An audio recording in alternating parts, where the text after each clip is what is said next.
Hi guys and girls, this is Claudia here from Metaldays 2017, and this time it's time for the great Discord. It sure is. It sure is. So before the interview, we were talking about style mixtures. So how did you get to play what you play concerning style? Oh wow. Well, I think at least for me, growing up, I listened to a lot of like progressive rock music, Genesis, King Crimson, Jethro Tull, and a little later on, I just fell in love with metal, starting with Slipknot, obviously, like for so many other people. But and I just started to enjoy metal so much, and always thought that I would have loved to not create a new kind of genre, but to mix them both in a really hardcore way, like where you get the whole progressive style with the metal influences in it. And me and Axel have known each other for such a long time, and also had like the same influences in music. So we had the same kind of idea what kind of music we wanted to create. So we just sat down, what was it, like 3 years ago?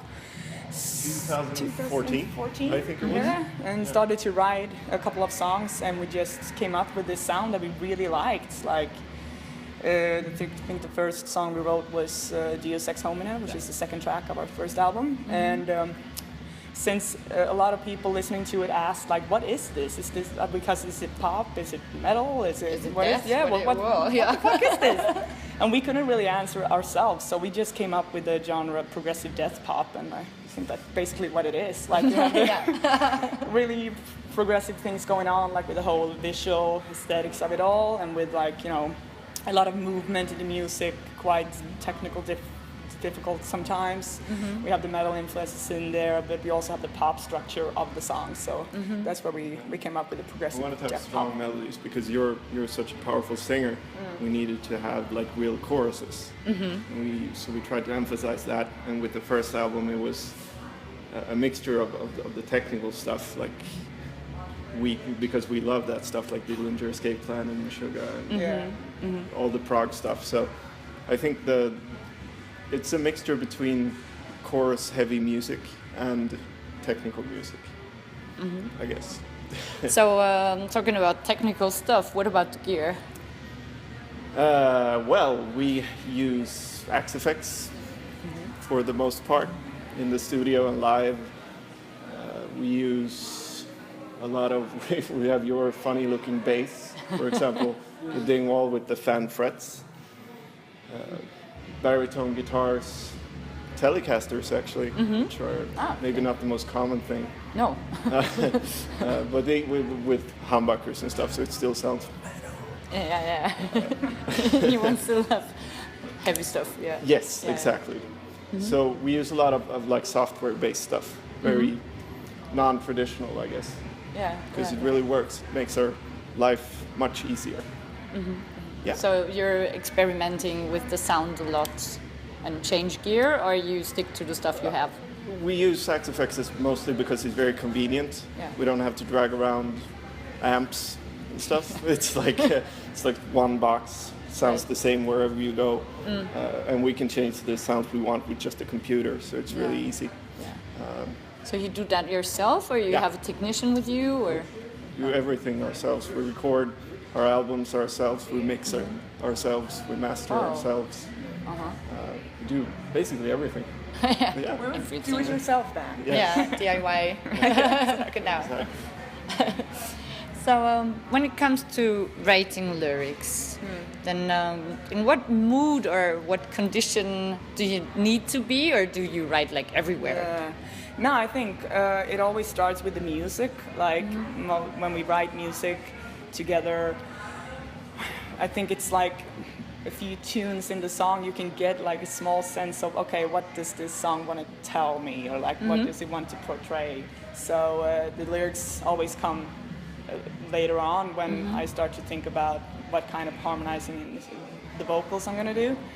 So I don't know if we are particularly in a special mood, that you have to sit down and light up candles and then it just comes to you. Some people do, some don't. Yeah, exactly. It does help. It does help, yeah, of course. It helps to be in a good environment, but mostly it's the music that shows you or guides you, like what the song is going to be about. Yeah, so. but you're writing a bus and then you write, or are you like in a space where there's calm, or?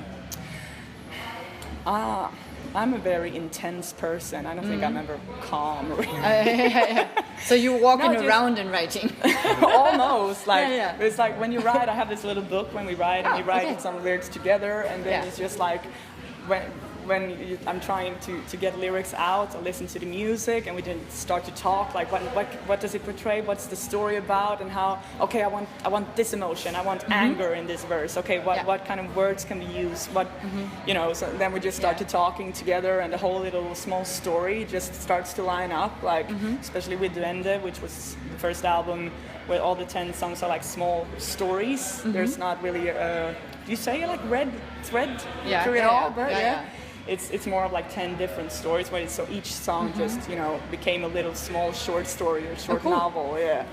In difference to this upcoming album, The Rabbit Hole, which is a concept album where you follow like this red thread, or the red rabbit, as we call it, through the whole story, like what happens. So for the whole writing lyrics, we just need to have our phones and our music, and we just start talking about the story. What does this music tell us?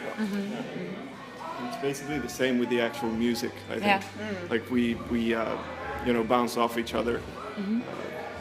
If you have like a melody or something that resembles a song, then we start, bounce it off each other and take it to where we usually bring the lyrics, I think. Like we start out with a theme, and then we want to tell the theme as effectively as possible through the actual music. So it very much intertwines both of them. It's a sort of an organic process with lyrics and music, like parallel to each other. So when you go on stage and perform what you wrote, what is that like for you? Is that like another world, or is it like part of who you are, your personality? I think it's an interesting feeling because by now you've done it a few times, and you definitely get into a different sort of mentality when you get on stage. You get, you sort of shut everything off and only focus on what you're doing. Right. Sometimes you can actually like get off stage and not really remember what happened. In a way, it's like you get really involved in what you're doing, and then it becomes a very intense experience. It's one of the best things ever, really. And you get really. Especially for me with the whole persona thing, where I do my makeup, and when I put that whole outfit on, it feels for me like I enter another world, a little bubble of what I'm supposed to do, and trying to be that persona and trying to emphasize everything that it's supposed to give to the audience. And especially when you're on stage, for me, singing the songs and the lyrics, and I try to show with my whole body language and the whole persona exactly what the song is about, and try to like transfer the feeling that I'm feeling to everyone watching, either if it's a happy song or an angry song or whatever we're singing about. So why are you doing that? Well, because I think it is, for first off, I can't really control it. Like sometimes when I watch something that I've done live, it's like, wow, did I do that? That's me. Exactly, because it just comes natural to me, I think. And especially when you write your own music, it means a lot to you. It means something with what you want to say with the lyrics and with the music. So it just comes natural to enter some other world. But also because I think it is an extra kick to watch a show where you can feel the whole atmosphere, where you can feel the music, opposed to just listen to it. Like I love when we do shows for people who basically never heard us before, and they always look like you don't know if it's good or bad. Oh yeah. And it really doesn't matter, because if you can create that kind of atmosphere, people are like, what the fuck is going on here? That's just positive, I think. That's a great question. You're an extremely physical performer, which is awesome. And really it's especially fun when it's weather like this. It's Oh, super yeah. hot, so I think the whole makeup's just gonna Run down. Yeah, that's great. So with that, I have a question that I put in all my interviews, so you can't escape it. Okay. No. what is it that makes a person become an artist, or who defines who is an artist or who's not? Or Oh, wow. That is a tough one. I understand why you have it in all your interviews. yeah, because You I must can get answer so many it. different answers. No, I don't think I can answer it either. Like, and artists can be so many things. Like, you can Right. be an artist with music, with painting, with clothing, with makeup, with Yeah. whatever. So, I think for me, like doing this, it's just because I cannot not do it. You know, I think my life would be so empty if I did not have the chance, the opportunity to do things like this. Like I cannot live without creating things. I cannot live without singing, basically.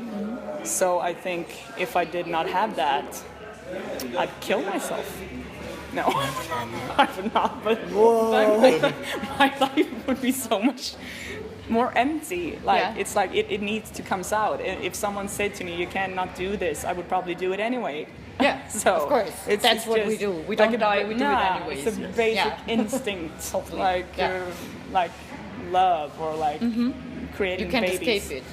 You can't escape it. It's in there. It's in there.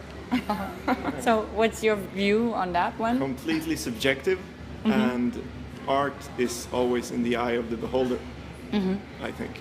So it's not just the creating part, but also the receptive part. Yeah, I think like art can be anything for anyone, basically. It's just a matter of what you perceive as art, or Right. what you think art is, because it can be so many things. It can be everything. Yeah. I mean, it's all encompassing. I think so. That was a very like avoiding answer, but it was. No, there is no wrong, no right, you know. I mean, it's really difficult for me. Art is very much music, of course, and my mother is a painter. Cool. So I have a lot of that stuff with me, and I am, writing, literature, everything is in the art sphere. So it can be everything, and you need to use everything. Yeah. I think you need to have not only stare into one block of art, because art can be everything. Yeah. So you need to I think it's very beneficial to look at a lot of different aspects of art. Right. If you want to make your art unique or stand out, you can get influences from everything, Right. basically. Thank you very much for the interview, Thank you. and we hope for the album Yeah. to be out. Yes. Listen to it and feel it. Thank you. It's gonna Thank be you. awesome to release it, because we're so excited about it. Yeah. So the 8th of September, The Rabbit Hole. The rabbit hole. Wait for it. Thank you.